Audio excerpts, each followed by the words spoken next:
అల్లు అర్జున్ నటించిన 'Pushpa the rise' చిత్రానికి release అయిన తొలి రోజే డివైడ్ టాక్ వచ్చింది. ఆ తర్వాత క్రమక్రమంగా పుంజుకుని ఏకంగా పాన్ ఇండియా మూవీగా సూపర్ హిట్ అయింది. ఈ చిత్రానికి సీక్వెల్ గా 'పుష్ప ది రూల్' అనే చిత్రాన్ని ప్లాన్ చేస్తున్నాడు డైరెక్టర్ సుకుమార్. గ్యాప్ వచ్చినా పర్లేదు, పాన్ ఇండియా మూవీస్ నే చేయాలనే దృఢ సంకల్పంతో ఉన్నాడు బన్నీ.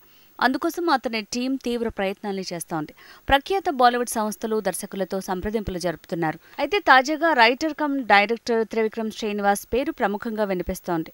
అల్లు అర్జున్, త్రివిక్రమ్ శ్రీనివాస్ కాంబినేషన్లో జులై చిత్రం ప్రేక్షకుల ముందుకొచ్చింది.